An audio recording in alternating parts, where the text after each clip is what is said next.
He stood in the courtroom wearing a faded jacket with a single medal pinned to his chest, a silver star, the nation's third highest military honor.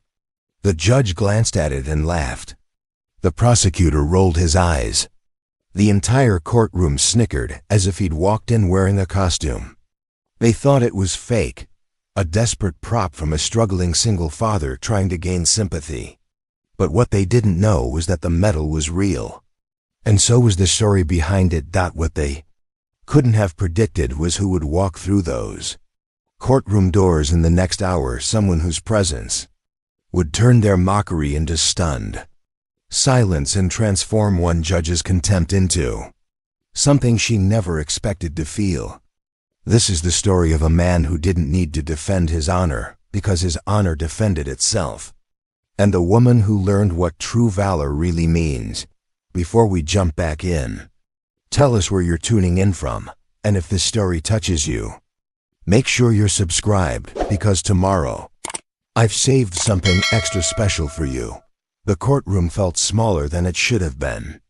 Not physically. The vaulted ceilings of Courtroom 4A in the Ashford County Courthouse stretched high overhead, crowned with ornate molding from another era when justice was built to inspire awe. But emotionally, spiritually, the room had shrunk the moment Michael Miller walked through the double doors. He wore no suit, no tie, just a pair of clean jeans, scuffed work boots that had seen too many long shifts, and a canvas jacket the color of desert sand, frayed at the cuffs and collar. Pinned carefully to the left breast pocket was a single medal, a silver star, its blue ribbon slightly faded. The silver itself dulled by time, but unmistakable in shape and meaning. Michael walked alone. No lawyer at his side. No family in the gallery. Just him, a worn duffel bag slung over one shoulder. And the kind of posture that came from years of standing at attention, even when the world told you to sit down. He moved to the defendant's table, set the bag down quietly, and folded his hands in front of him. His face was calm, weathered in a way that suggested he'd seen things most people only read about. His hair was cut short, streaks of gray beginning to show at the temples. His eyes, a pale blue, scanned the room once, not with fear, but with the kind of situational awareness that never quite leaves a soldier. Behind him, the gallery buzzed with quiet chatter. A few older women whispered behind their hands. A man in a business suit checked his phone. A teenager in the back row chewed gum loudly, clearly dragged there by a parent for some lesson in civic duty. And then she entered. Judge Nadira Queleth. The room fell silent as her heels clicked sharply against the marble floor. She was in her late 30s, striking in a way that demanded attention, not because of beauty alone, though she had that, but because of presence. Her hair was pulled back into a sleek bun, her jawline sharp, her dark eyes intelligent and unforgiving. She wore her black robe like armor, and when she ascended to the bench, it was with the confidence of someone who had never lost control of her courtroom. She settled into her chair, adjusted her microphone, and glanced down at the file in front of her. Her eyes flicked up briefly to Michael, then back down. No acknowledgement. No nod. Just a passing glance, as if you were furniture. The bailiff stood. All rise. The Honorable Judge Nadira Queleth presiding. Court is now in session. Everyone sat. Judge Queleth opened the file with a soft rustle of paper. Her voice was smooth, practiced, efficient. Case number 7824. State of Oregon versus Michael James Miller. Charges include failure to appear for a previous hearing, contempt of court, and unlawful possession of a firearm. Michael didn't flinch. He simply nodded once. The judge's eyes lifted from the page and landed on him again, this time with more scrutiny. Her gaze drifted slowly down to the medal on his chest. For a moment, her expression didn't change. Then, just barely, the corner of her mouth twitched, not a smile. A smirk. She leaned back in her chair and folded her arms. "Mr. Miller," she said, her tone dripping with something between amusement and condescension. "I see you've chosen to represent yourself." "Yes, Your Honor," Michael replied. His voice was low, steady, the kind that didn't need volume to carry weight. "And you've also chosen to wear a costume to court." A ripple of laughter spread through the gallery. Michael's brow furrowed slightly. "Excuse me, Your Honor."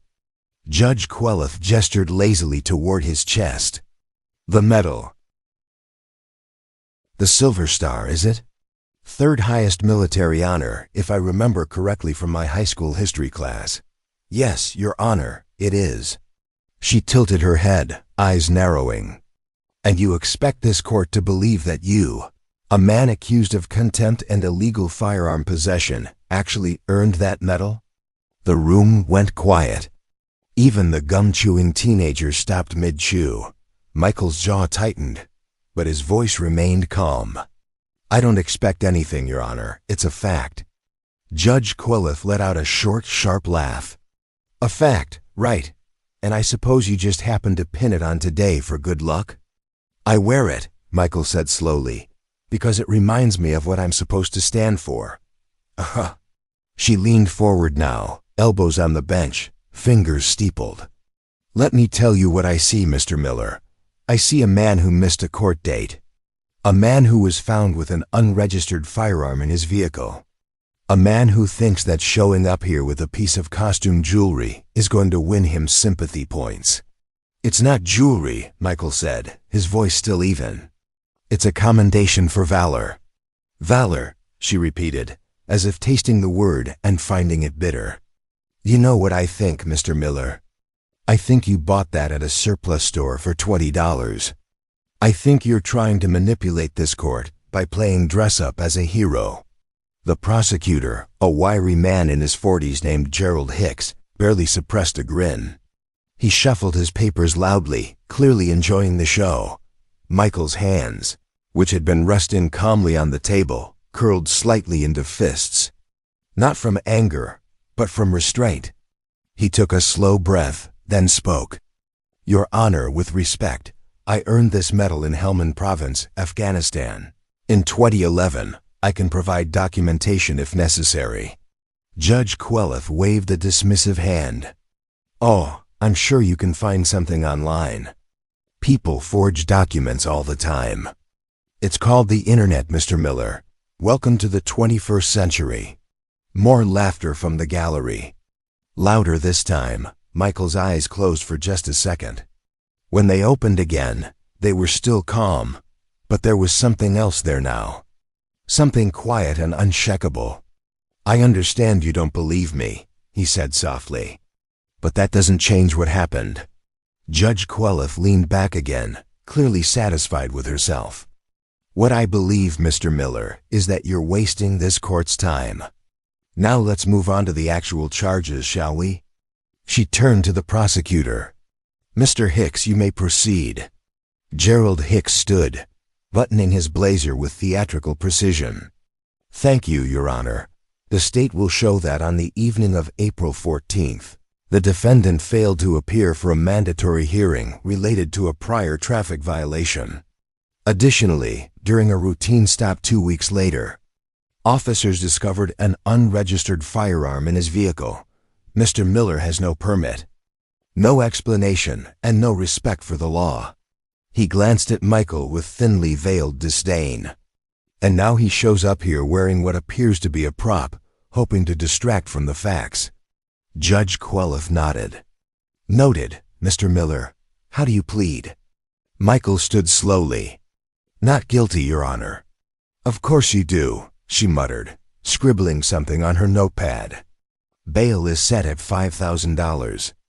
We'll reconvene in 2 weeks for the courtroom doors opened, not a quiet creak.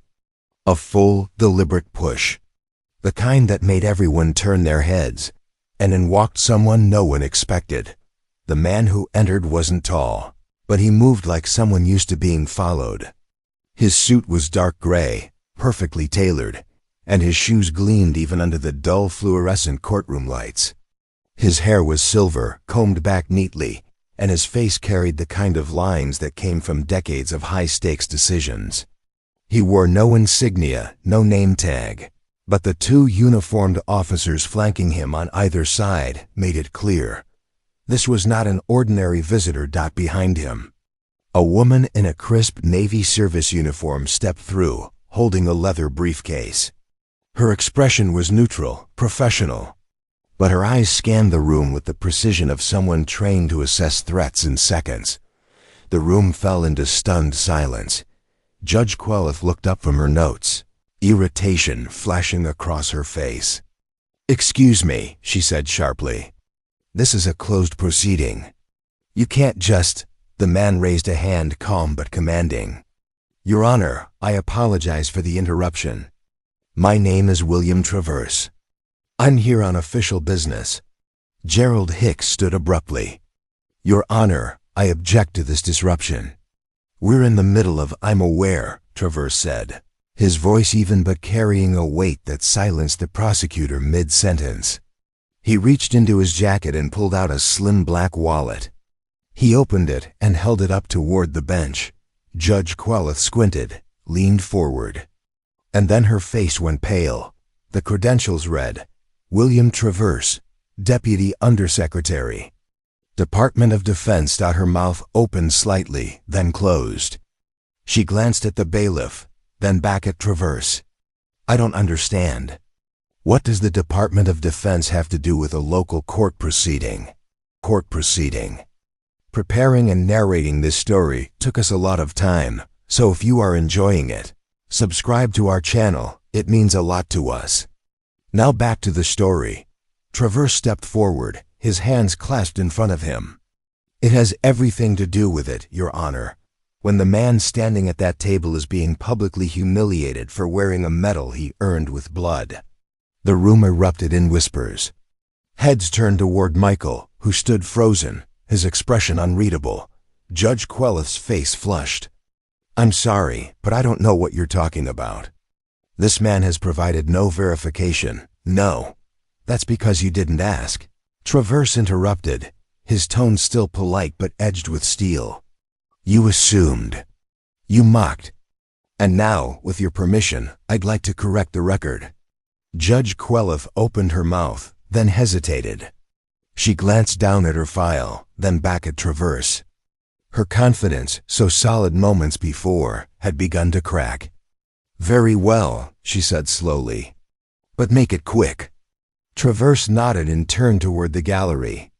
"Ladies and gentlemen, my name is William Traverse, and I serve as Deputy Undersecretary for Personnel and Readiness at the Department of Defense. I've spent the last 30 years ensuring that the men and women who serve this country are recognized, protected, and honored." He gestured toward Michael. "The man you see before you, Michael James Miller, is a decorated combat veteran. He served 2 tours in Afghanistan with the United States Marine Corps. On November 9, 2011, during a firefight in Helmand Province, Sergeant Miller's unit was ambushed by insurgent forces. 3 Marines were pinned down under heavy fire. Sergeant Miller, under direct enemy engagement, ran across 200 meters of open ground, dragged 2 wounded Marines to safety, and returned a 3rd time to recover the body of a fallen brother. The room was silent now. Not a cough, not a shuffle, just silence. Traverse continued, his voice steady but filled with quiet reverence. He sustained shrapnel wounds to his leg and shoulder. He was bleeding. He was under fire. And he didn't stop until every Marine was accounted for. For that action, he was awarded the Silver Star for valor in combat. He turned to Judge Queleth. "The medal he wears is not a prop, Your Honor. It is a testament to sacrifice. And the fact that he was mocked for it in this courtroom is, frankly, a disgrace." Judge Queleth's face had gone from pale to crimson. She gripped the edge of the bench, her knuckles white. "I didn't know," she said quietly. "You didn't ask," Traverse replied, his tone softening just slightly. "And that, Your Honor, is the problem." He turned back to the gallery. "Sergeant Miller didn't come here today seeking sympathy. He didn't come here to make excuses. He came here because he was summoned by law, and he honored that summons, just as he's honored every commitment he's ever made. The woman in the Navy uniform stepped forward and handed Traverse a folder. He opened it and walked toward the bench, placing it in front of Judge Queleth. Inside, you'll find Sergeant Miller's DD 214, his service record, and the official citation for his Silver Star, all verified, all authenticated. Judge Queleth stared down at the folder but didn't open it. Her hands trembled slightly. Traverse stepped back. Now, as for the charges against him. Gerald Hicks stood quickly. Your Honor, this is highly irregular. The Department of Defense has no jurisdiction over. I'm not here to interfere with your jurisdiction. Mr. Hicks, Traverse said calmly. I'm here to provide context. Sergeant Miller missed his court date because he was attending a mandatory veterans counseling session at the VA hospital in Portland.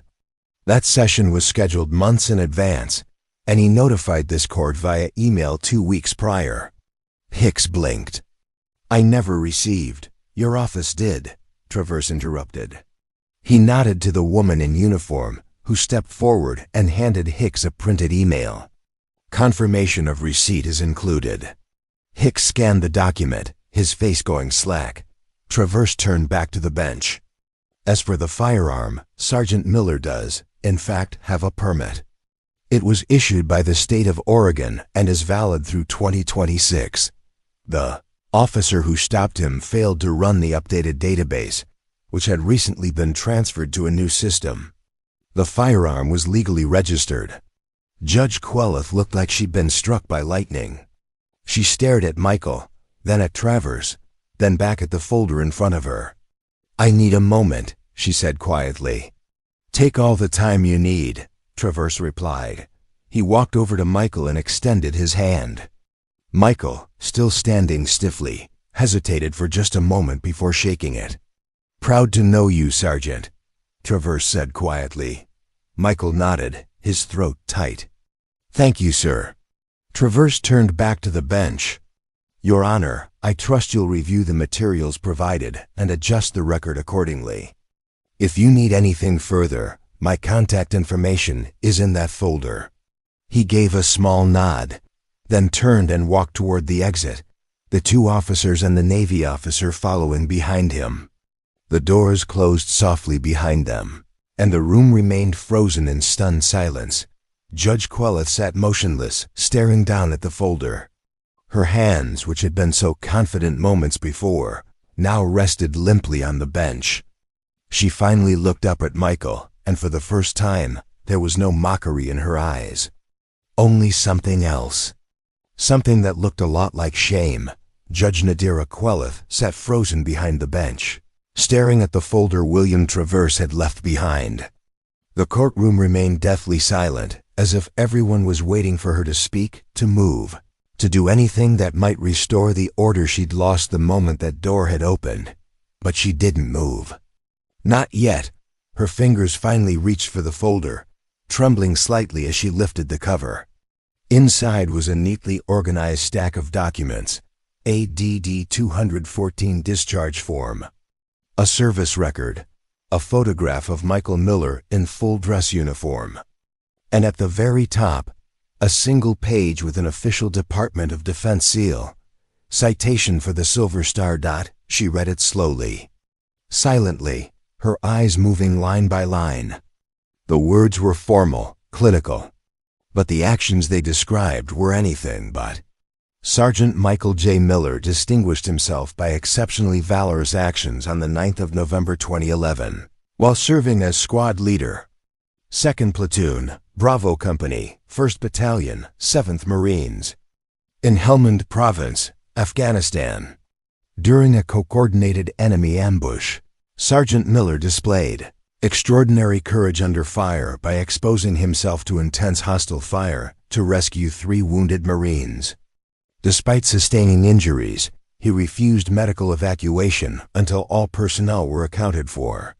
His selfless actions and unwavering dedication to his fellow Marines reflect great credit upon himself and uphold the highest traditions of the Marine Corps, and the United States Naval Service. Judge Queleth closed the folder slowly. Her jaw tightened.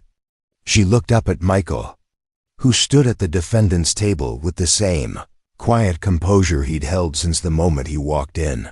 She opened her mouth to speak, but before she could, Gerald Hicks cleared his throat loudly. "Your Honor," the prosecutor said, rising from his seat, "while I appreciate the dramatic entrance from the Department of Defense, I'd like to remind the court that we still have charges to address. Regardless of Mr. Miller's service record, the law applies to everyone equally." Judge Queleth blinked as if pulled from a trance. She straightened in her chair, her professional mask sliding back into place, though it fit less comfortably now. "You're right, Mr. Hicks. Proceed."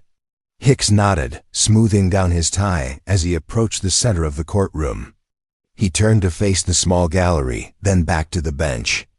"Your Honor, while we all respect Sergeant Miller's service, and I want to make that very clear, we cannot allow that service to overshadow the facts of this case." He began pacing slowly, deliberately. On April 14th, Michael Miller failed to appear in court as required by law. On April 28th, he was found in possession of a firearm during a routine traffic stop. Those are the facts. Those are the charges. He stopped and turned toward Michael. "Now Mr. Traverse provided some explanations, and I'm willing to examine them. But explanations are not the same as exoneration. A missed email does not erase a missed court date. A permit that wasn't immediately verified does not change the fact that the officer at the scene had reasonable cause to detain Mr. Miller." Judge Queleth nodded slowly. "Go on." Hicks walked to his table and picked up a manila folder. "I'd like to call Officer Raymond Booker to the stand." The bailiff opened the side door, and in walked a uniformed police officer in his mid-30s. He was stocky, clean-shaven, with a rigid posture and the kind of face that looked like it rarely smiled. He took the stand and was sworn in. Hicks approached him with a practiced ease. "Officer Booker, can you please tell the court what happened on the evening of April 28th? Officer Booker nodded. "Yes, sir. I was on patrol near the intersection of Oak Street and Hamilton Avenue when I observed a vehicle with a broken taillight. I initiated a traffic stop. The driver was Mr. Miller, and what happened next? I approached the vehicle and asked for his license and registration. He complied. While he was retrieving his documents, I observed a firearm case in the back seat, partially visible under a jacket." Hicks nodded. "And what did you do?" Nodded. "And what did you do?" "I asked Mr. Miller to step out of the vehicle. I asked if he had a permit for the firearm. He said he did, but he couldn't locate it at that moment. I ran his information through our system, and no active permit came up. Standard protocol at that point is to secure the firearm and detain the individual for further verification." "Did Mr. Miller resist?" "No, sir. He was cooperative. But he did seem agitated." Hicks turned to the judge. "Your Honor, while Mr. Miller may have had a permit, the officer had no way of knowing that at the time. The system showed no record. Officer Booker acted appropriately." Judge Queleth glanced at Michael, then back at Hicks. "Noted." Hicks returned to his seat. "Your witness, Mr. Miller." Michael stood slowly. "He didn't grab any papers. He didn't consult notes. He simply walked toward Officer Booker with the same calm, measured steps he'd used since entering the courtroom. "Officer Booker," Michael began, his voice quiet but clear, "you said you pulled me over for a broken taillight." "That's correct." "And you said you observed the firearm case in the back seat, partially visible under a jacket." "Yes," Michael nodded. "How far into the back seat?" Booker hesitated. "I'm sorry. How far back was the case? Was it on the seat or was it on the floor?" "It was on the seat, I believe." "You believe or you know?" Booker shifted slightly. "It was on the seat." Michael took a step closer. "And you said it was partially visible under a jacket. Which part was visible?" The corner of the case. So you saw a corner of a black case under a jacket and immediately assumed it was a firearm. Hicks stood. Objection. He's badgering the witness. Judge Queleth hesitated, then said, overruled. Answer the question, officer. Booker cleared his throat. I recognized it as a firearm case based on my training and experience. Michael nodded slowly. I see. And when you ran my information through the system, you said no permit came up. That's correct. Did you run it through the state database or the national one? Booker paused. I ran it through the system we use. Which system is that? The state system. Michael walked to the defendant's table and picked up a single sheet of paper. He handed it to the bailiff, who passed it to Officer Booker. This is a copy of my permit, issued by the state of Oregon. The permit number is clearly listed. Did you enter that number into the system? Booker looked at the paper, then back at Michael. I entered your name and date of birth, but not the permit number. No. Michael let that hang in the air for a moment. So it's possible that the system didn't have updated records, or that the search parameters were incomplete. It's possible, Booker admitted reluctantly. Michael took the paper back. Thank you, officer. No further questions. As Michael returned to his seat, Judge Queleth's expression had shifted again. The smugness was gone. The condescension had evaporated. In its place was something more complicated. Something that looked like the slow, uncomfortable realization that she had been wrong. Hicks stood quickly. Your Honor, even if the permit issue is clarified, we still have the matter of the missed court date. Judge Queleth nodded, but her voice was quieter now. We'll address that next. She glanced at Michael one more time, and this time, when their eyes met, she didn't look away. Judge Nadira Queleth took a slow breath and straightened the papers in front of her. The courtroom had shifted somehow, the air thicker, the gallery more attentive. Even Gerald Hicks seemed less confident now, his earlier swagger replaced by a kind of cautious professionalism. She cleared her throat. Mr. Hicks, you mentioned the missed court date. I'd like to address that now. Hicks stood, buttoning his jacket. Yes, Your Honor. On April 14th, Mr. Miller was scheduled to appear for a hearing related to a prior traffic violation. He failed to appear. No call, no communication, nothing. The court issued a bench warrant as a result. Judge Queleth turned to Michael. Mr. Miller, what is your explanation? Michael rose slowly. Your Honor, I sent an email to the court clerk's office on March 30th, 2 weeks before the scheduled hearing. I explained that I had a mandatory appointment at the VA hospital in Portland that same day. I requested a reschedule and provided documentation. Hicks interjected quickly. Your Honor, we have no record of such an email. Michael reached into his duffel bag and pulled out a thin folder. He opened it and removed a printed email. This is a copy of the email I sent, along with the automatic reply I received confirming it was delivered to the court's general inbox. He handed it to the bailiff, who carried it to the bench. Judge. Queleth put on her reading glasses and scanned the document. Her brow furrowed. She read it once, then again. Then she looked up at Hicks. Mr. Hicks, this email is addressed to the correct office and includes a read receipt timestamp. Hicks stepped forward, clearly uncomfortable. Your Honor, if I may. OUR office transitioned to a new email system in late March. It's possible that some messages were lost in the migration. Possible, Judge Queleth repeated, her tone flat.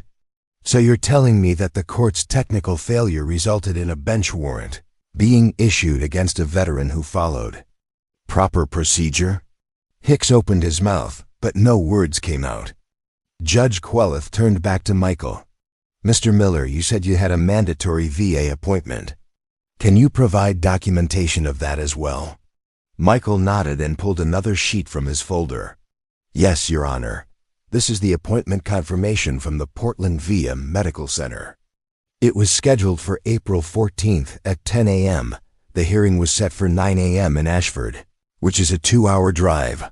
I couldn't make both. He handed the document over. Judge Queleth examined it closely, then set it down beside the email.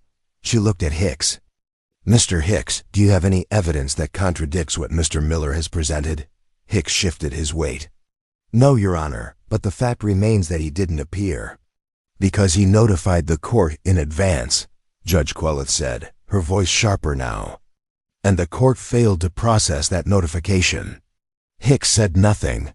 Judge Queleth leaned back in her chair, her fingers drumming lightly on the armrest. She glanced at Michael, then at the medal still pinned to his chest. Her expression softened, just slightly. Mr. Miller, what was the nature of your VA appointment, if you don't mind my asking? Michael hesitated. His jaw tightened, and for the first time, a flicker of something, pain, maybe, or reluctance, passed across his face. It was a counseling session, Your Honor. For PTSD. The room went silent. Judge Queleth's drumming fingers stopped. She stared at him for a long moment, and something in her eyes changed. Not pity, but recognition, understanding. How long have you been receiving treatment? She asked quietly. 3 years, Michael said, since I came home. She nodded slowly, then turned to Hicks. Mr. Hicks, given the documentation provided and the circumstances involved, does the state wish to continue pursuing the charge of failure to appear? Hicks looked down at his notes, then back up. He exhaled. No, Your Honor. In light of the evidence, the state is willing to drop that charge. A quiet murmur spread through the gallery. Judge Queleth made a note on her pad. Motion granted. The charge of failure to appear is dismissed. Michael's shoulders relaxed just a fraction, but Judge Queleth wasn't finished. She looked back at him, her gaze steady. Mr. Miller, I owe you an apology. The room went still again. She set her pen down and folded her hands on the bench. When you walked into this courtroom, I made assumptions. I saw a man in casual clothes with a medal on his chest, and I didn't take the time to ask questions. I didn't give you the respect you deserved, and for that, I am truly sorry. Michael stood silent for a moment, then nodded once. Thank you, Your Honor. Judge Queleth's throat tightened. She had presided over hundreds of cases, handed down countless rulings, and prided herself on being fair, impartial, tough but just. But in this moment, she realized she had failed. Not because of the law, but because of her own prejudice. She cleared her throat. This court will take a 15-minute recess. When we return, we'll address the firearm charge and move toward a resolution. She stood, and the bailiff called out, All rise. As the judge exited through the door behind the bench, she paused just out of sight, leaning against the wall of her chambers. She closed her eyes and took a shaky breath. She had mocked a hero. Back in the courtroom, Michael sat down slowly. A few people in the gallery leaned forward, whispering to each other. One older man in a navy cap gave Michael a small nod of respect. A woman in the second row dabbed at her eyes with a tissue. Gerald Hicks gathered his files in silence, his earlier confidence completely gone. He glanced at Michael once, then looked away quickly. After a few moments, a young woman approached the defendant's table. She was in her early 20s, dressed in jeans and a university hoodie. Excuse me, she said softly. Michael looked up.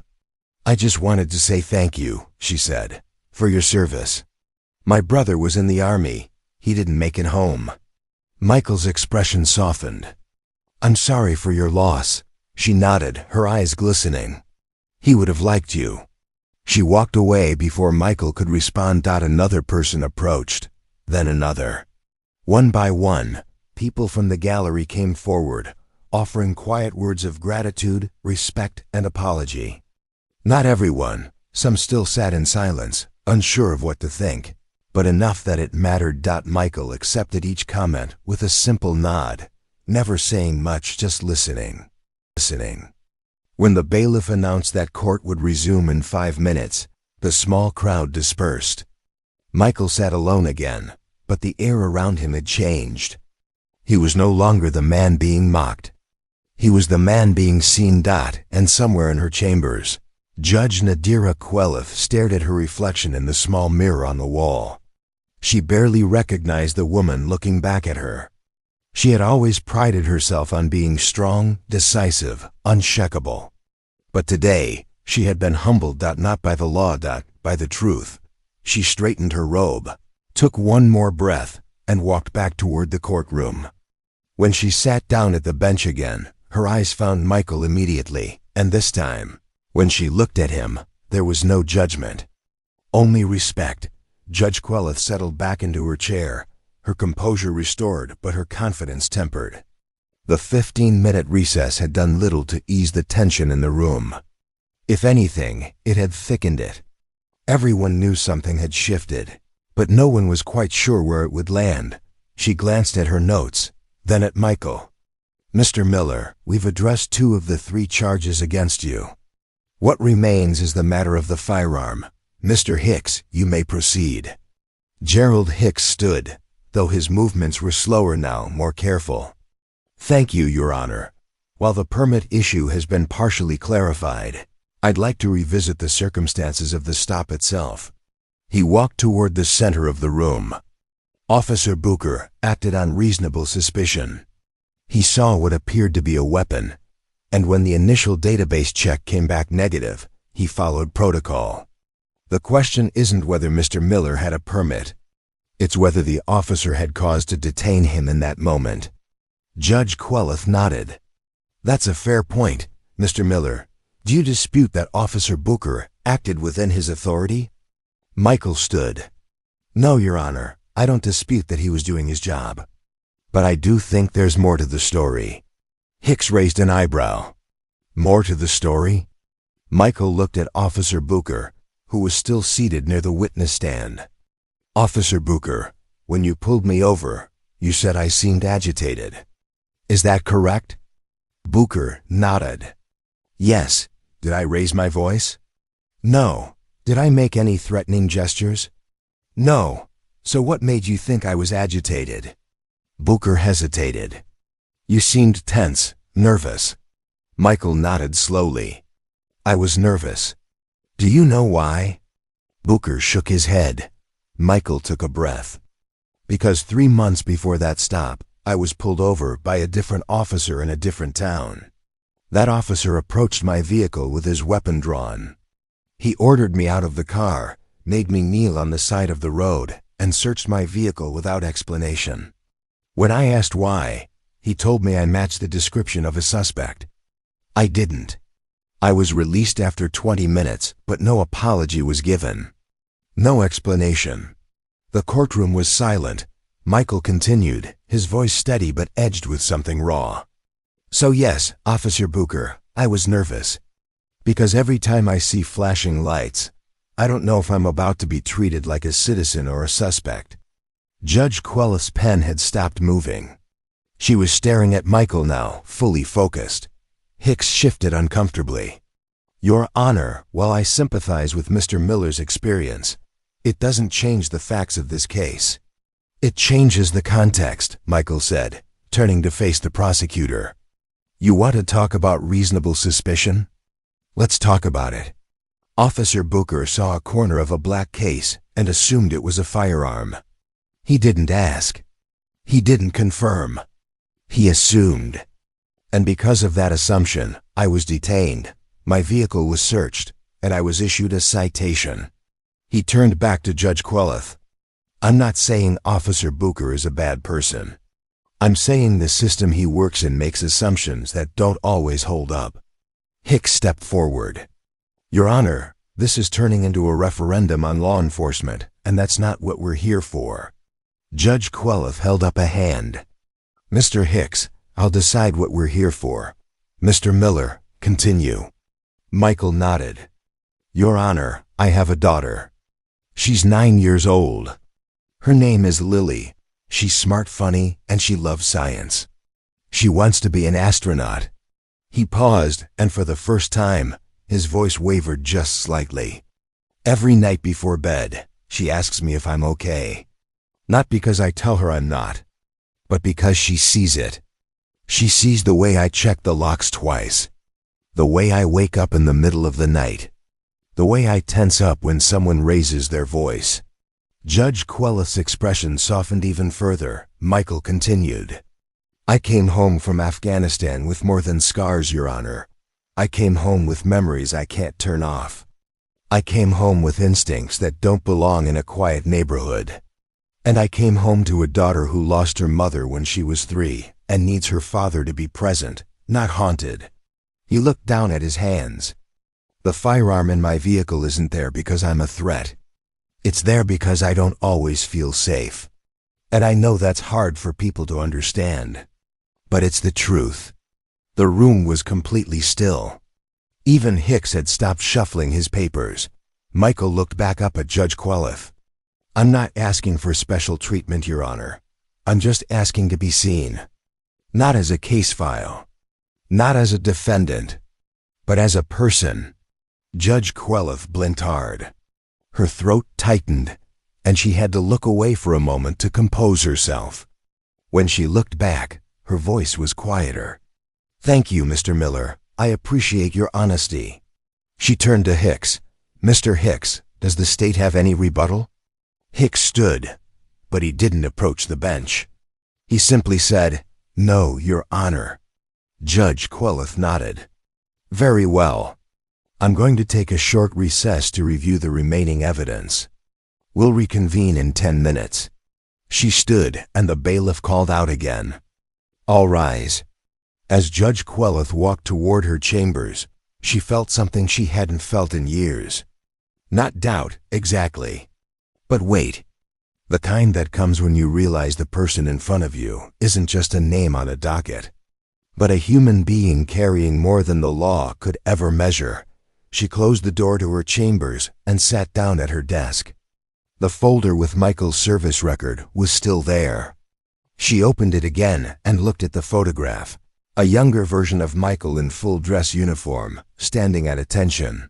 The silver star pinned to his chest. She thought about her own career. The cases she'd won. The precedents she'd cited. The respect she'd earned. And then she thought about the look on Michael's face when she'd mocked him. She had been wrong. Deeply, profoundly wrong. And for the first time in her career, she wasn't sure how to make it right. Back in the courtroom, Michael sat quietly. Lily's school photo was tucked into his jacket pocket, a small anchor in the storm. He thought about what he would tell her tonight. How he would explain why Daddy had to go to court. How he would make her understand that sometimes the world was unfair, but you still had to stand up and tell the truth.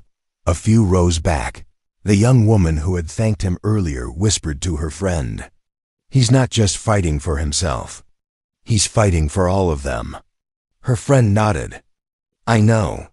And in that moment, the courtroom wasn't just a place of judgment anymore. It was a place of reckoning.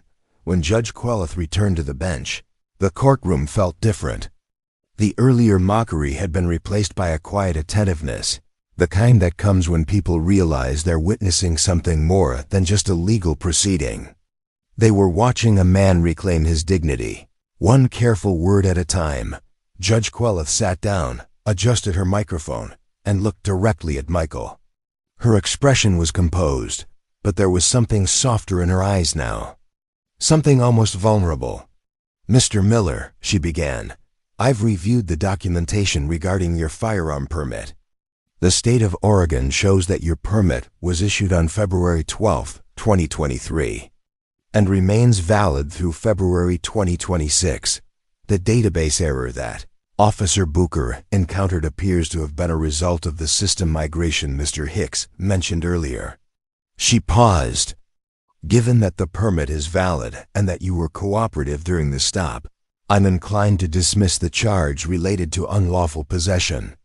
However, before I make that ruling, I'd like to hear from you one more time. Michael stood. Your Honor, I don't have much more to say. I followed the law. I obtained the proper permits. I keep the firearm secured and unloaded in my vehicle. I've never used it. I've never threatened anyone with it. It's simply there because I feel safer knowing it's there. Judge Queleth nodded. And your daughter, Lily, does she know you carry a firearm? Michael shook his head. No, Your Honor. I keep it locked in a case, and I never bring it into the house. She doesn't need to know about it. Not yet. Why not? Michael's jaw tightened. Because I don't want her growing up afraid. I don't want her to see the world the way I sometimes have to. She deserves to feel safe without needing a reason. Judge Queleth looked down at her notes, then back up. Mr. Miller, I'm going to ask you something, and I want you to answer honestly. Do you think the system failed you today? Michael considered the question carefully. I think the system is made up of people, Your Honor, and people make mistakes. Some of those mistakes come from ignorance. Some come from bias. And some come from just not taking the time to listen. He glanced at Gerald Hicks, then back at the judge. But I also think the system can correct itself. That's why I'm here. Not to fight. Not to prove anyone wrong. Just to make sure the truth gets heard. Just to make sure the truth gets heard. Judge Queleth's chest tightened. She had spent years believing that justice was about applying the law correctly, following precedent, maintaining order. But Michael had just reminded her of something she'd forgotten. Justice was also about listening. She turned to Hicks. Mr. Hicks, does the state have any objection to dismissing the firearm charge? Hicks stood slowly. He looked at his notes, then at Michael, then back at the judge. No, Your Honor. Given the evidence, the state has no objection. Judge Queleth nodded. Then the charge of unlawful possession of a firearm is hereby dismissed. A quiet wave of relief passed through the gallery. Someone in the back whispered, "Finally." But Judge Queleth wasn't finished. She leaned forward, her voice clear and deliberate. Mr. Miller, I want to say something, and I want everyone in this courtroom to hear it. The room fell silent. When you walked in here today, I judged you. I saw a man without a lawyer, wearing a medal I didn't believe was real, and I made assumptions. I thought you were trying to manipulate this court. I thought you were using your service as a shield. Her voice wavered slightly, but she pushed through. I was wrong. And not just wrong in my assumptions, but wrong in my approach. I failed to give you the presumption of dignity that every person deserves when they stand before this bench. She looked directly at him. You served this country with honor. You sacrificed more than most of us can imagine. And instead of being met with respect, you were met with skepticism and condescension. That is unacceptable. And I take full responsibility for it. Michael stood still, his expression unreadable. Judge Queleth continued. This court exists to serve justice. But justice without compassion is just procedure. And today, I was reminded that the people who come before me aren't just case files. They're human beings with stories, with struggles, with sacrifices. She glanced down at the silver star still pinned to Michael's chest. That medal you wear represents valor. It represents courage under fire. And today, you showed that same courage, not on a battlefield, but in this courtroom. You stood your ground. You told your truth. And you did it with grace. Her voice softened. Thank you for that. And thank you for your service. Michael's throat tightened. He nodded once, unable to speak. Judge Queleth straightened. All charges against Michael James Miller are hereby dismissed. You are free to go. The gavel fell, but instead of the usual sharp crack, it sounded almost gentle. The courtroom erupted in quiet applause. Not loud or chaotic, just a steady, respectful acknowledgement. People stood. Some clapped. Others simply nodded.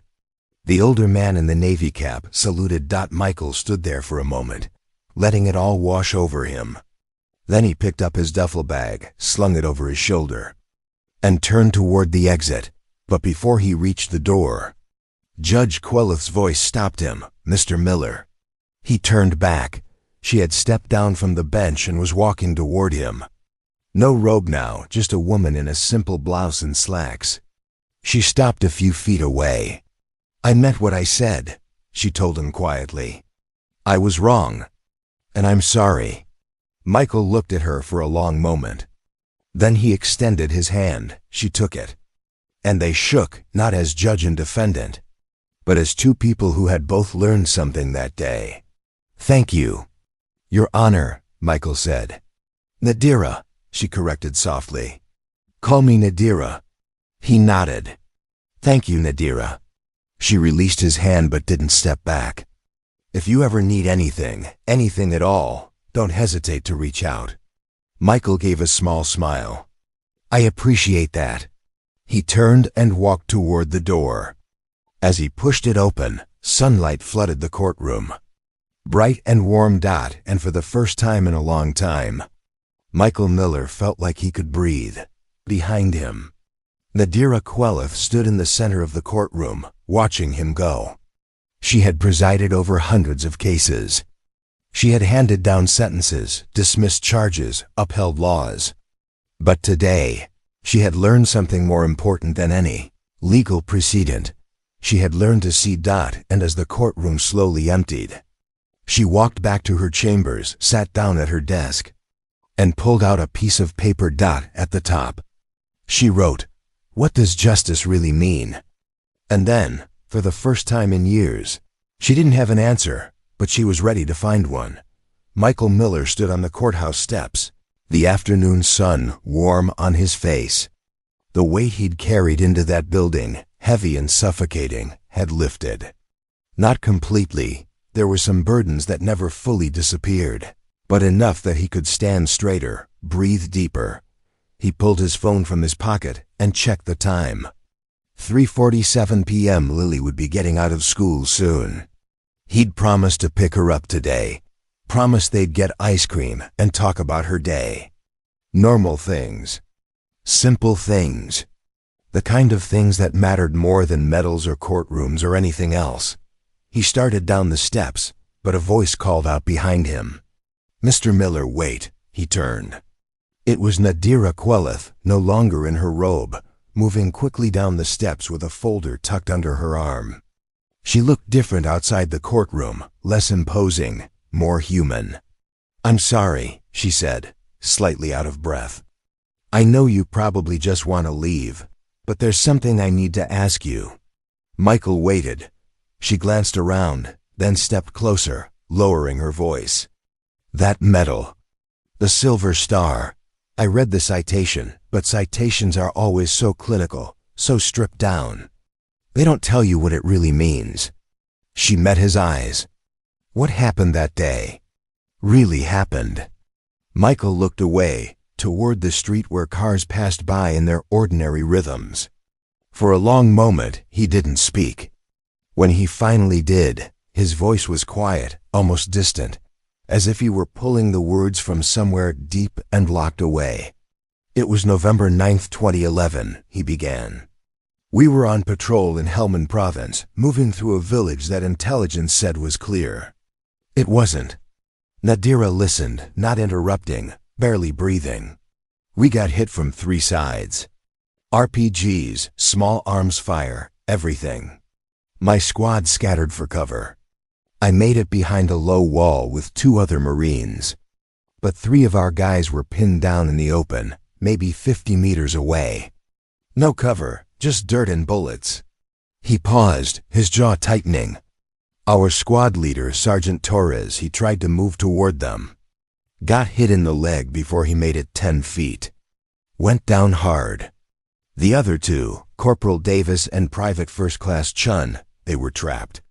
Couldn't move forward, couldn't fall back. Nadira's throat tightened. She could see it in his eyes now, the memory playing out like a film he couldn't stop. I didn't think, Michael said. I just moved. Grabbed my rifle and ran. I don't remember deciding to do it. I just remember running, and the sound, God, the sound of rounds hitting the dirt around me, like hail on a tin roof. His voice dropped even lower. I got to Torres first. Dragged him back behind cover. He was bleeding bad, screaming at me not to go back out. But I did. Ran back out for Davis. Got him halfway back when I felt something hit my shoulder. Didn't realize I'd been hit until I saw the blood. Nadira's hand went to her mouth. Got Davis back. Then I went for Chun. Michael's voice broke slightly. But Chun was already gone. I knew it the second I reached him. But I couldn't leave him there. I couldn't. He closed his eyes. I carried him back. Took 2 more hits, one in the leg, one that grazed my ribs.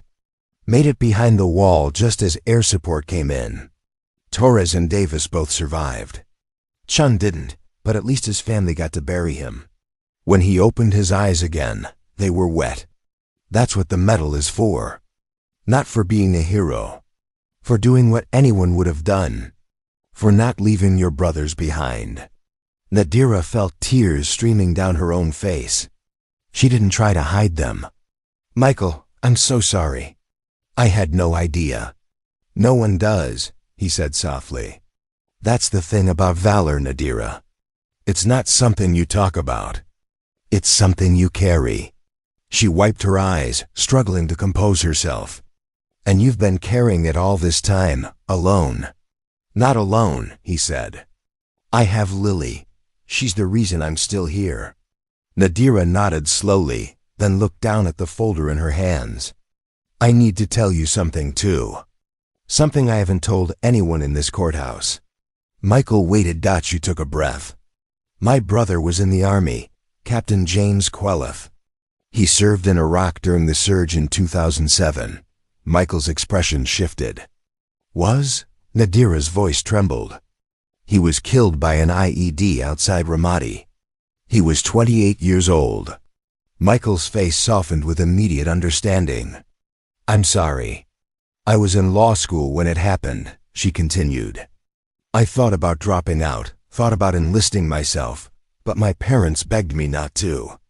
They'd already lost 1 child to the war. They couldn't lose another. She looked up at him. So I stayed.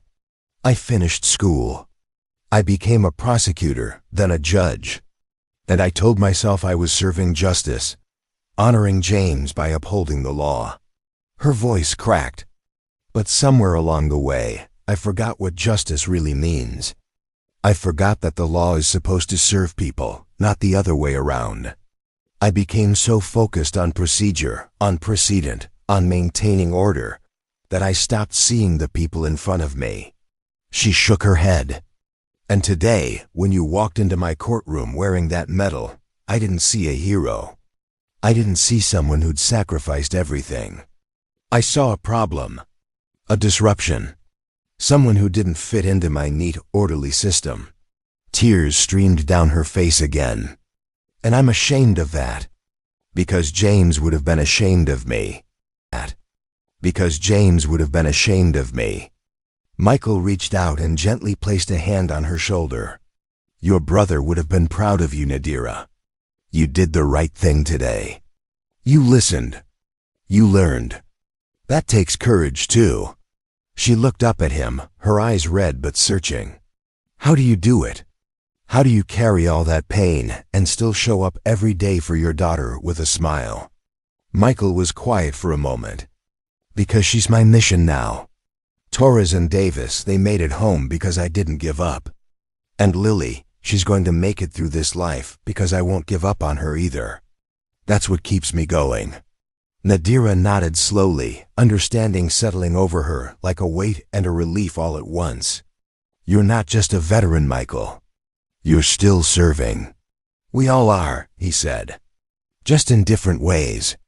They stood there on the courthouse steps, 2 people who had started the day as adversaries and ended it as something else. Not quite friends, not yet, but something deeper. 2 souls who understood loss, sacrifice, and the quiet courage it took to keep moving forward.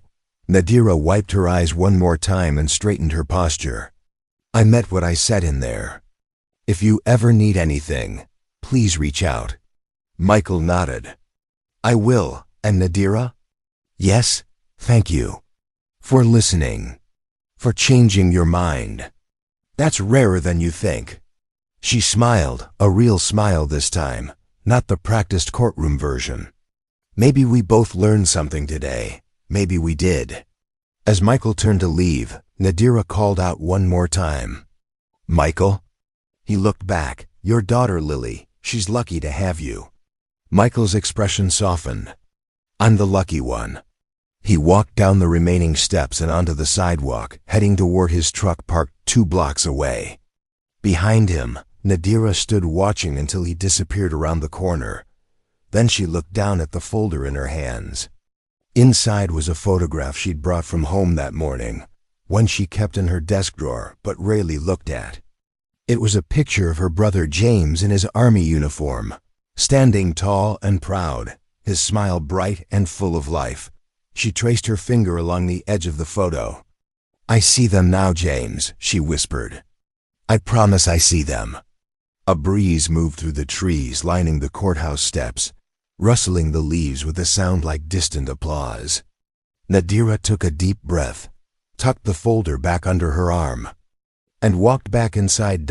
She had cases to review, rulings to reconsider, and a whole new perspective on what it meant to serve justice. And for the first time in years, she felt like she was finally doing it right. Michael pulled into the parking lot of Brookside Elementary School at exactly 3:58 p.m. The bell hadn't rung yet, but parents were already lining up in their cars, engines idling, eyes on the front doors. He parked toward the back, away from the rush, and waited. His shoulder ached where the old shrapnel wound sometimes flared up, especially after stress. He rolled it slowly, wincing slightly, then reached into the glove compartment and pulled out a small bottle of ibuprofen. He dry swallowed 2 pills and leaned back against the headrest. The metal was still pinned to his jacket. He looked down at it, running his thumb over the raised silver star. He thought about taking it off, putting it away, tucking it back into the box where it usually lived. But something made him leave it there. Not pride, not defiance, just acceptance. The bell rang. Within seconds, the front doors burst open and a flood of youngsters poured out, backpacks bouncing, voices chattering, a chaotic wave of energy and youth.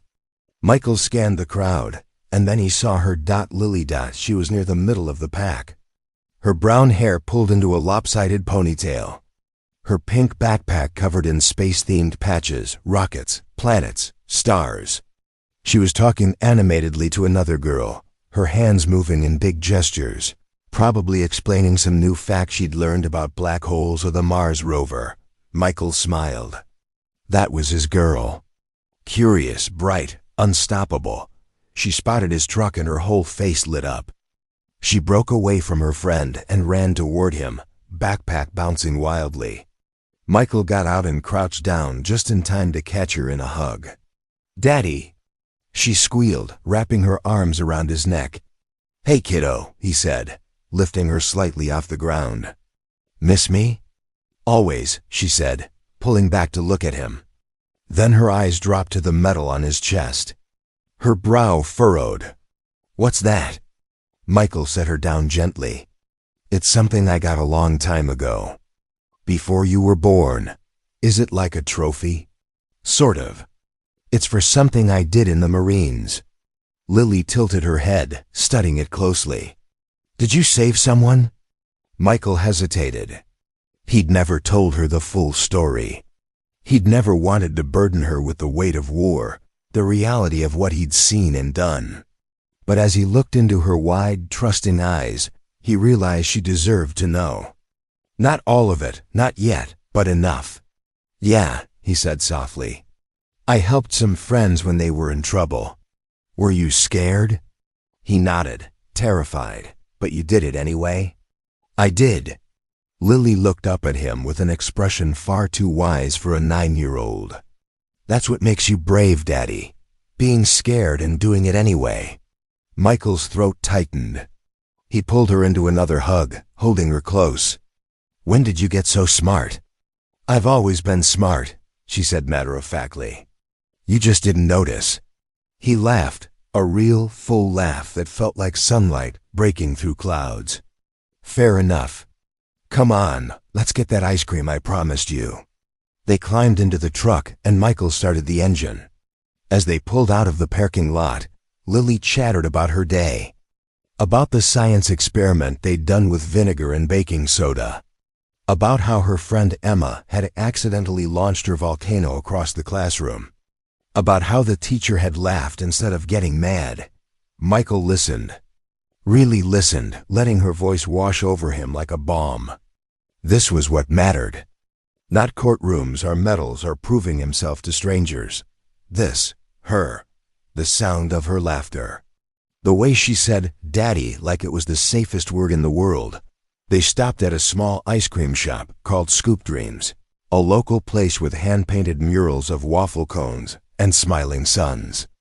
Lily ordered her usual mint chocolate chip with gummy bears on top, a combination that made Michael's stomach turn but made her eyes light up. He got plain vanilla.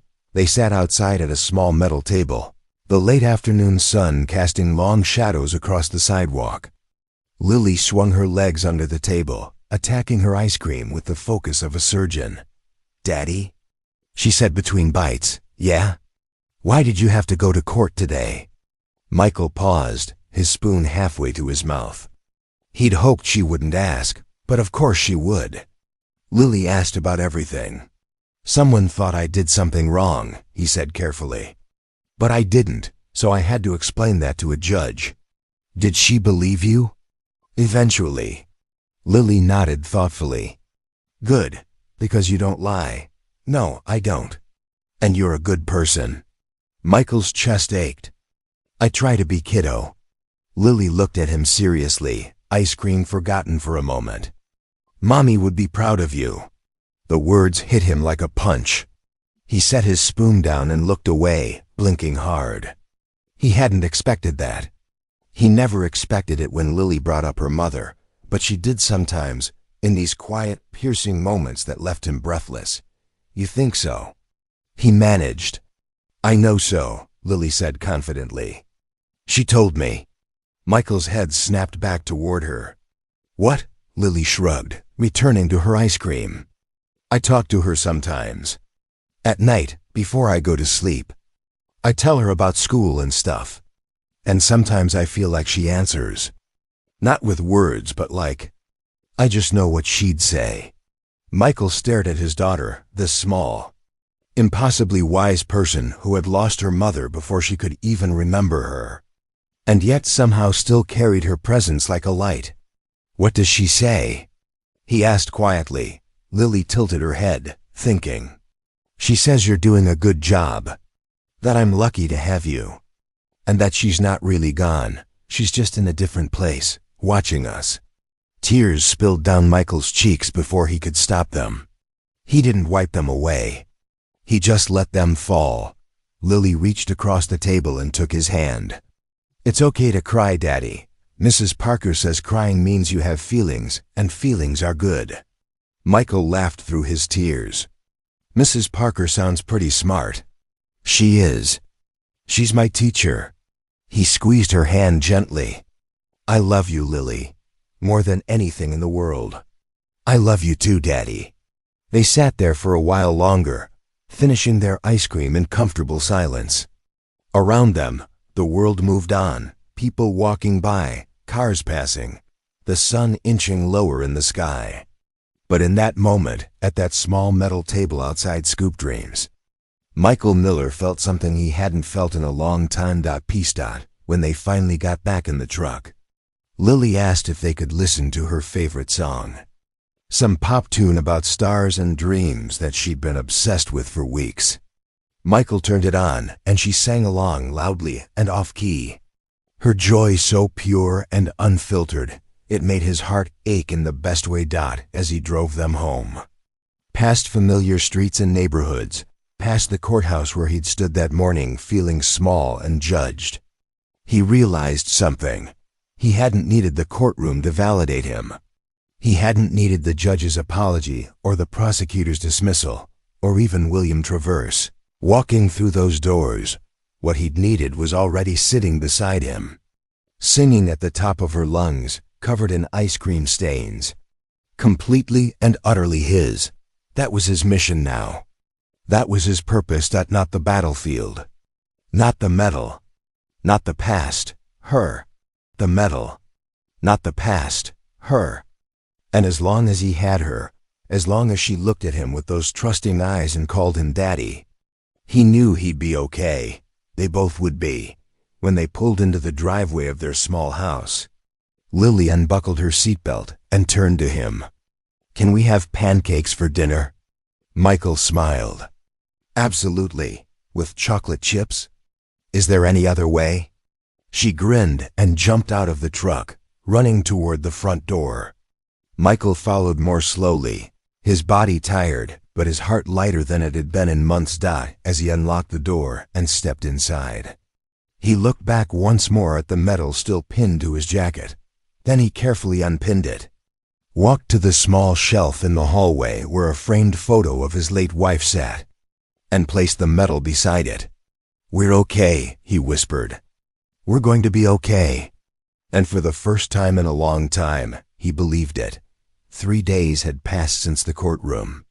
3 quiet, ordinary days filled with pancakes and homework, bedtime stories and morning cartoons.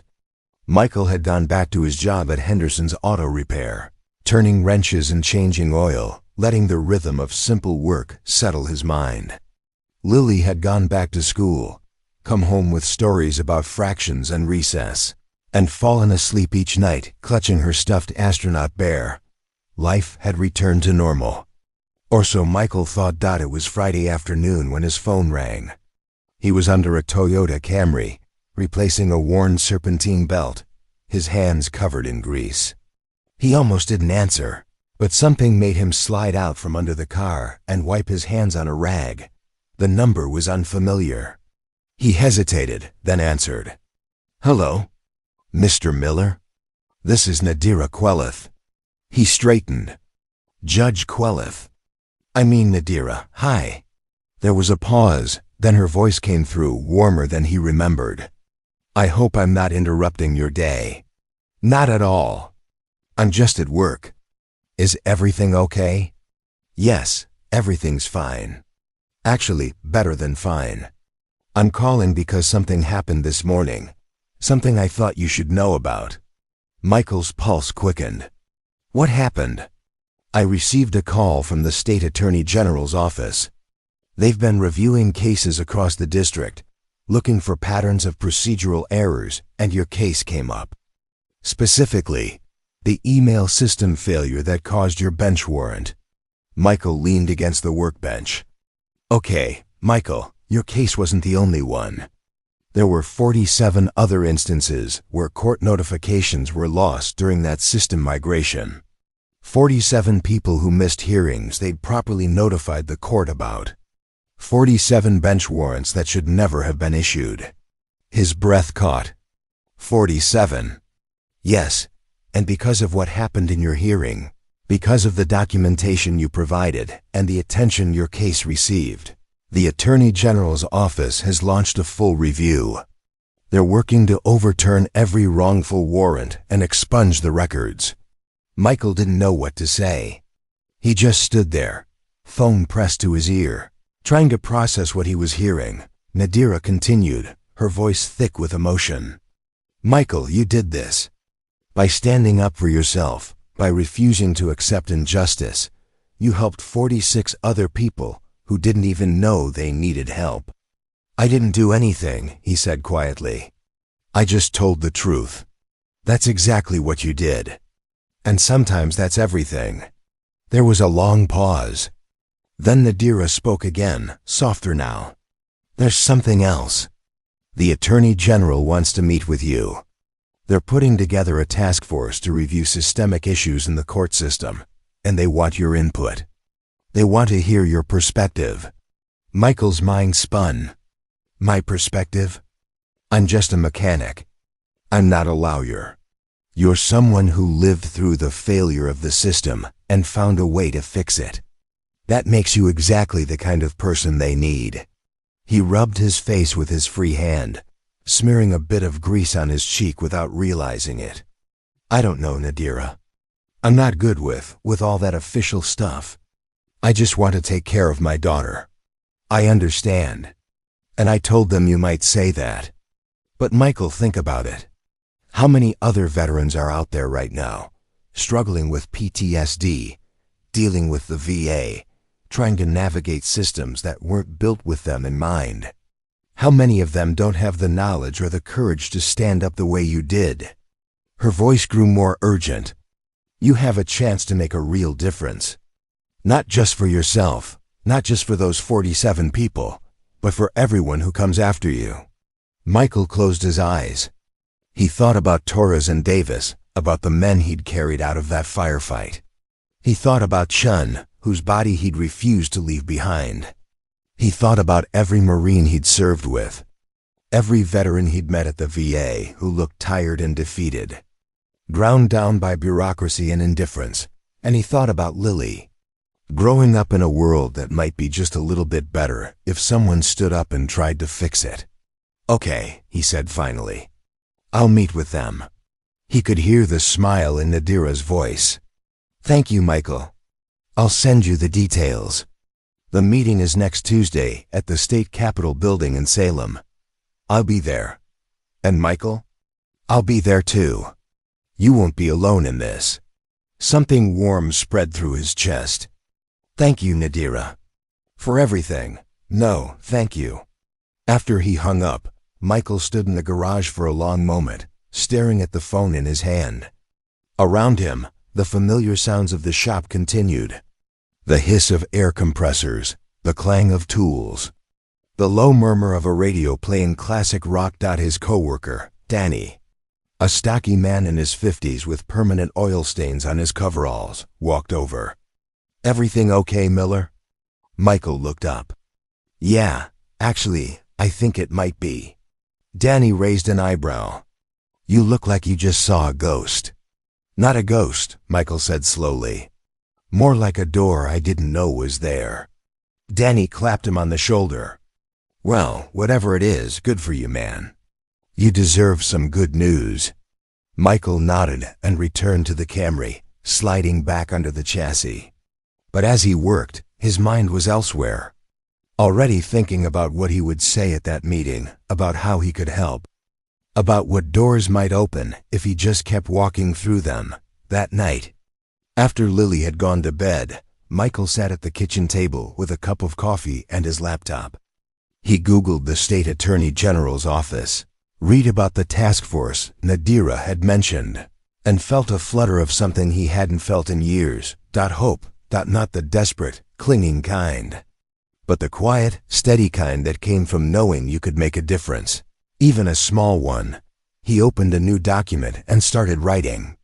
Not a speech, not a formal statement, just his thoughts. About what it felt like to navigate the VA system. About the challenges veterans faced when transitioning back to civilian life.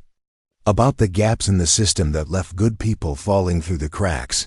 He wrote for 2 hours, the words pouring out faster than he could type. When he finally stopped, he had 5 pages of raw, honest testimony about what it meant to come home from war and try to build a normal life.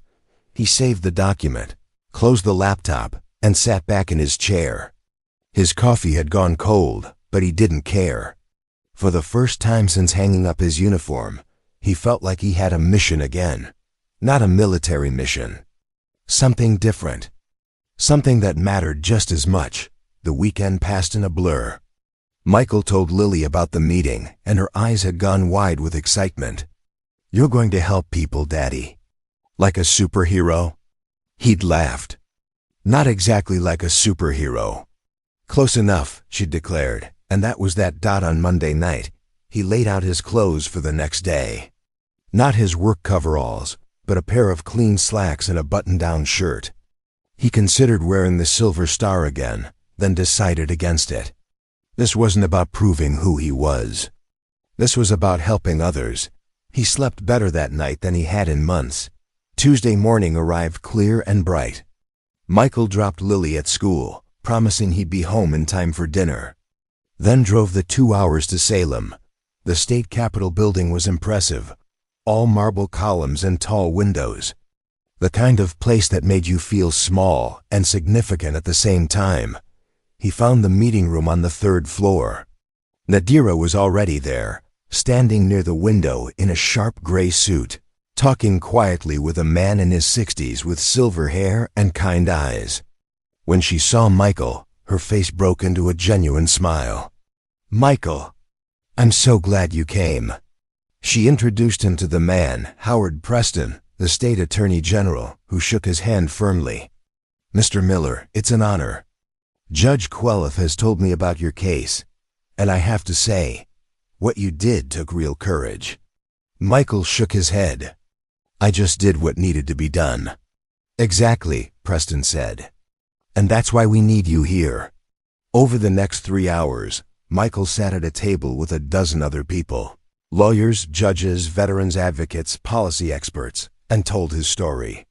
He talked about the courtroom, about the email that got lost, about the firearm stop that should never have happened.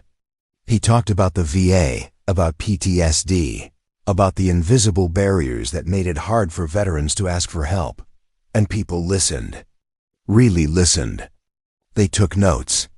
They asked questions. They thanked him for his honesty. When the meeting finally ended, Preston shook his hand again. "Mr. Miller, we're going to use your testimony to draft new policies. Better notification systems. Better training for law enforcement. Better coordination with the VA. This is just the beginning, but it's an important beginning.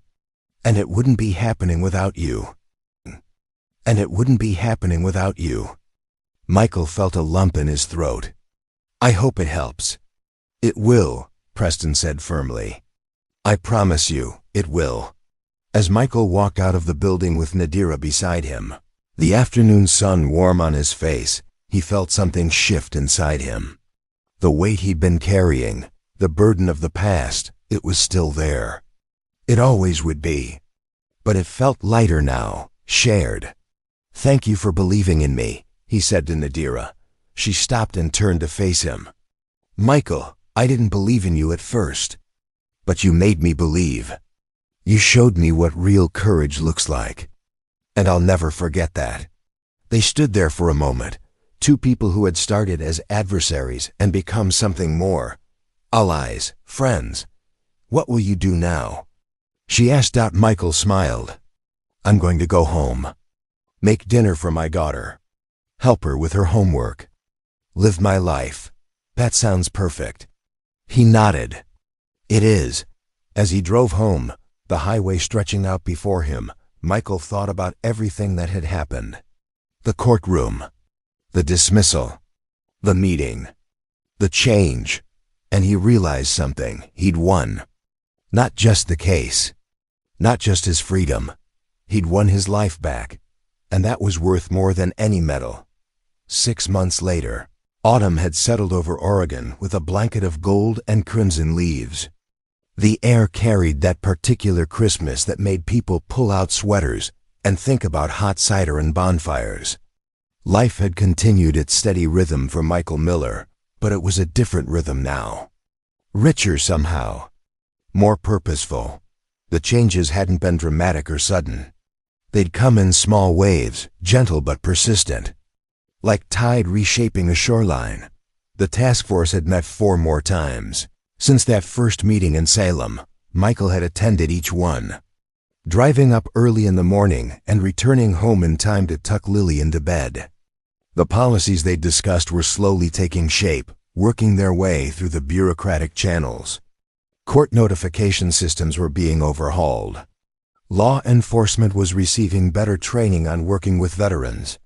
The VA was coordinating more closely with local courts to prevent situations like Michael's from happening again. It was slow work.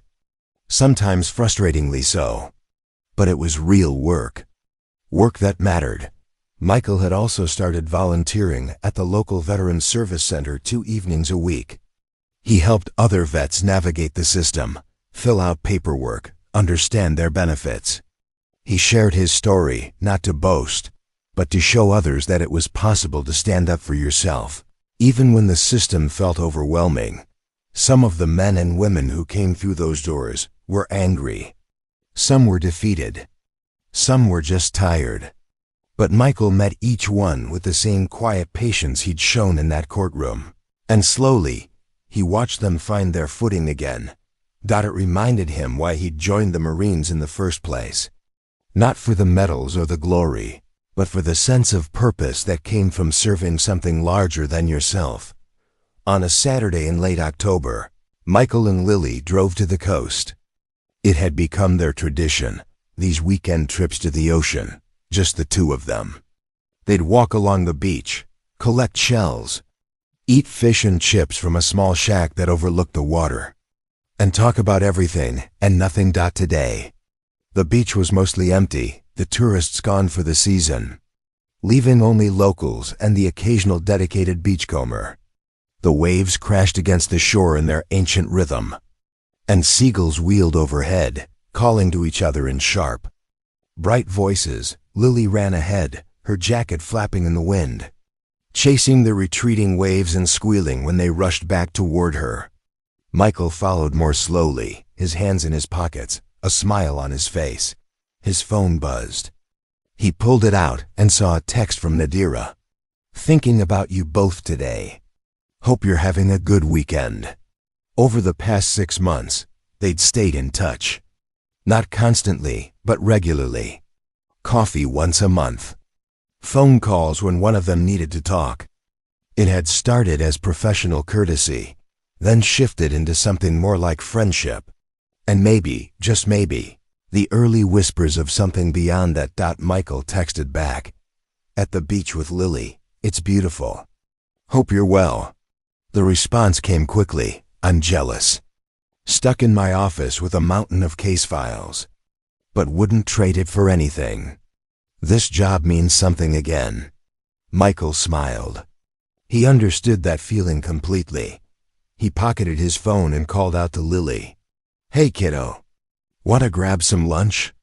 She ran back to him, breathless and grinning, her cheeks pink from the wind. "Can we get clam chowder? Is that even a question?"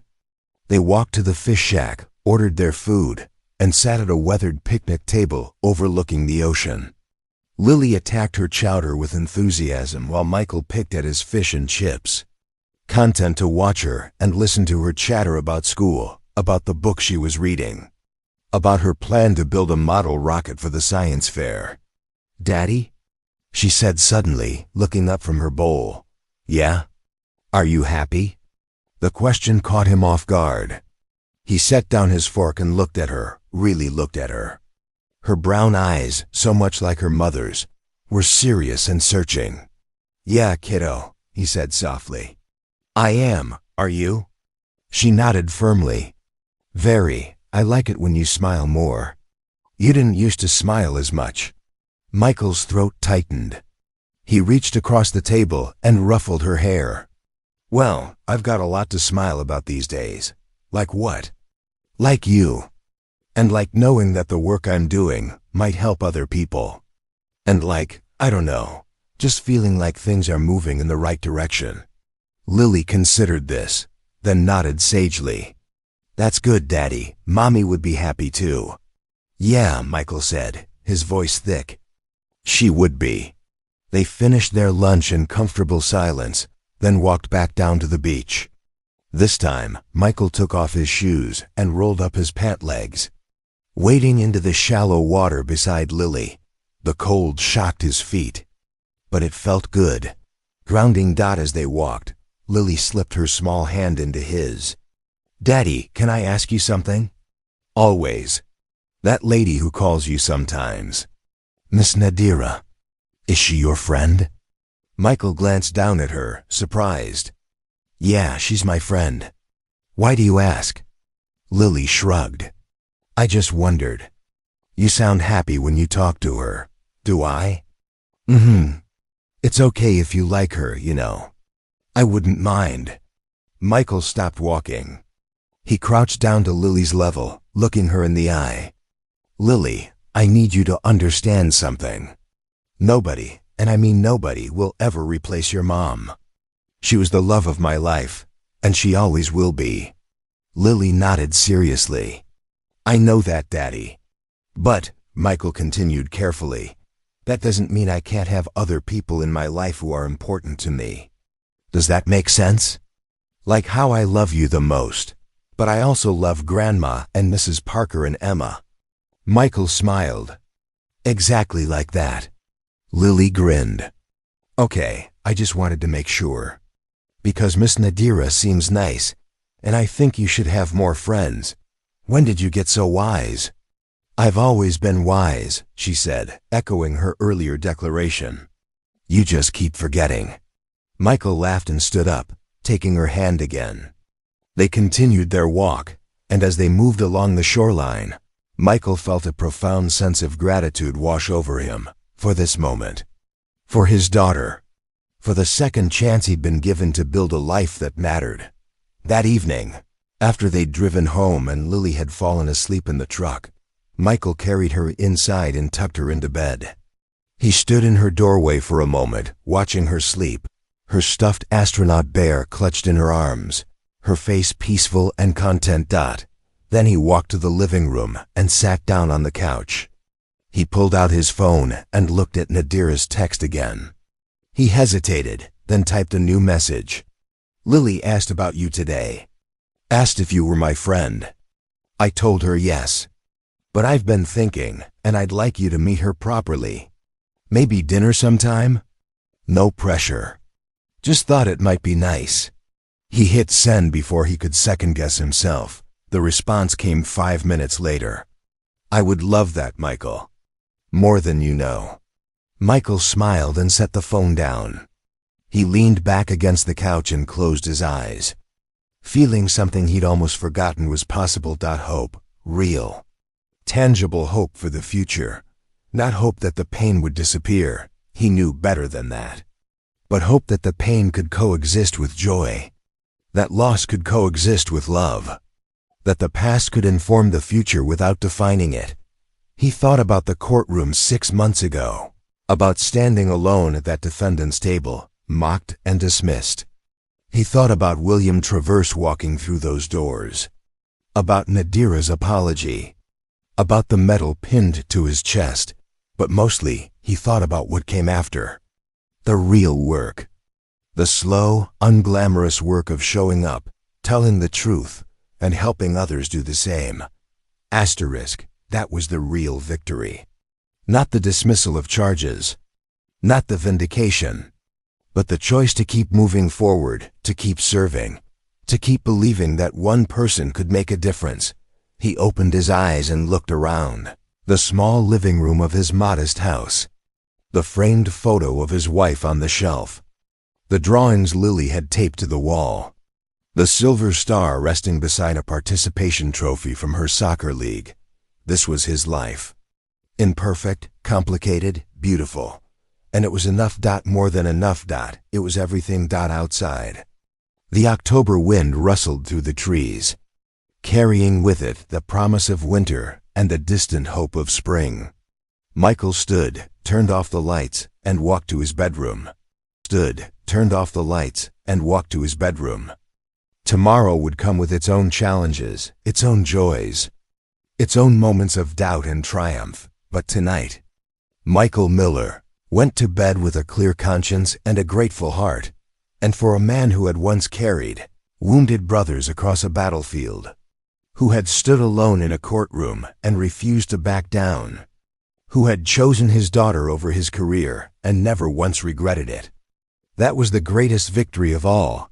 The story didn't end with a dramatic courtroom scene or a tearful reunion or a sweeping romantic gesture. It ended the way all good stories should, with a quiet, ordinary evening, a sleeping daughter down the hall, and a man who had finally found his way home, not to a place, but to himself. And that was more than enough. Up next, you've got 2 more standout stories right on your screen. If this one hit the mark, you won't want to pass these up. Just click and check them out. And don't forget to subscribe and turn on the notification bell so you don't miss any upload from us.